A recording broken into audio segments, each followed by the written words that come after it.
Could you please introduce yourself? My name is Rod Borders. I'm a pastor at the United Methodist Church in Brandon. Okay. I'd like to start with the question ID volunteers. What was your opinion of Turks and Turkish people in Turkey? Before I met IID volunteers, I had never, of course, been to Turkey, had never really, never studied too much about Turkey. So my general opinion was that I lumped Turkey in with the Arab world. And so anything that I understood about the Arab world and Islam through that, I guess I transferred that to Turkey. Other than that, my only image of it was some of the movies where I've seen where people were put in Turkish prisons, and that was not a very pleasant thing for them to be able to do. But really, other than generalizing the people of Turkey as being part of the Arab world, I had not thought too much about Turkey beforehand. So when you were invited to Turkey, did you have any doubts, any mixed feelings, or anybody around you, your family or friends, colleagues, reacted? Well, it was interesting that my first encounter with volunteers with IID was one that was so overwhelmingly friendly and caring. There was a sense, with me at least, from the very first time that I met anyone with IID, of us. It was interesting that I felt trust, that I trusted the people that I was meeting, and that they were who they said they were. And so that immediately then began to translate into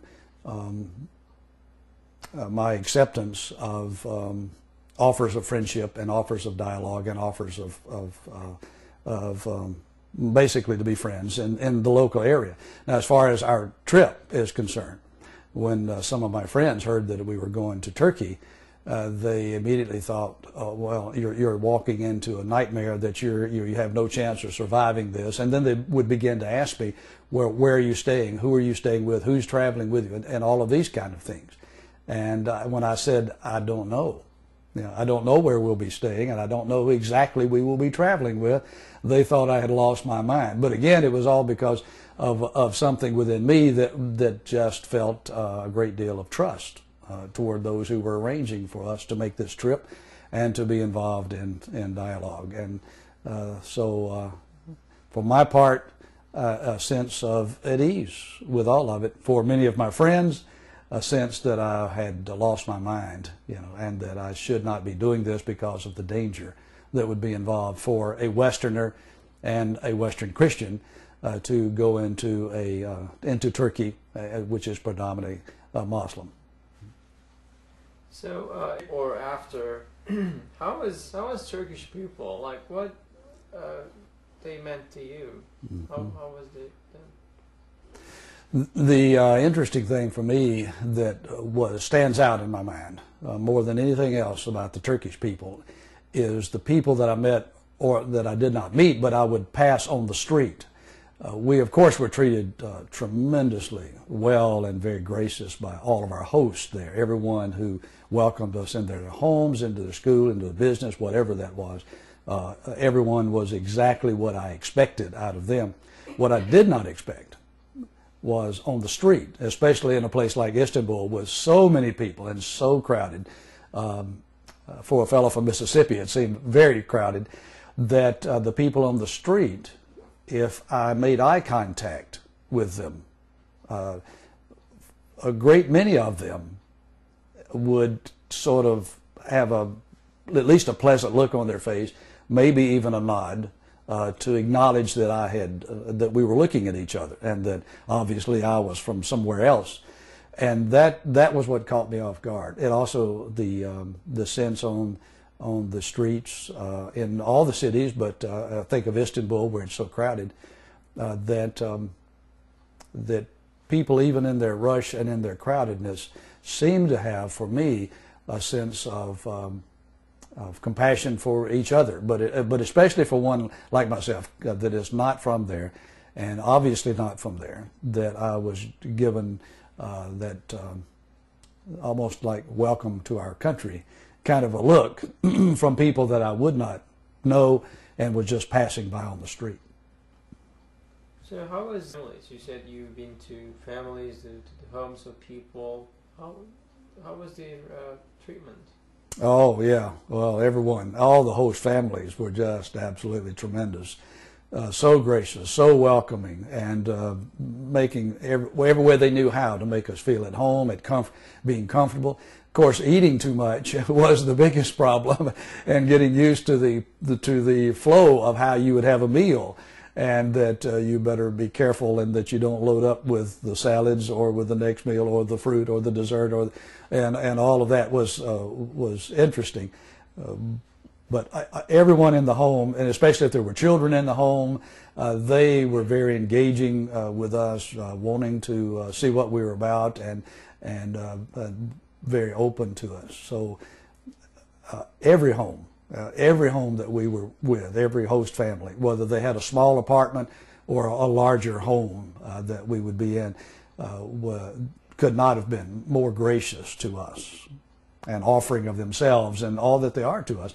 And some gave us even some gifts, and particularly I have one that does a handmade wooden tray that one person gave us, that she does arts and crafts, that kind of thing. Very nice to offer something that had been made by them, by that person, to us.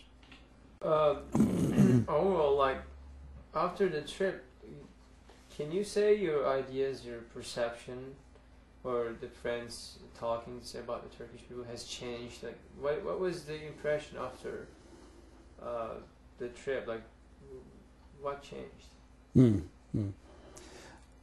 I think that the major change, like I said, I did not have that much of an opinion of Turkish people, except that I lumped the Turkish people with all of Arab people.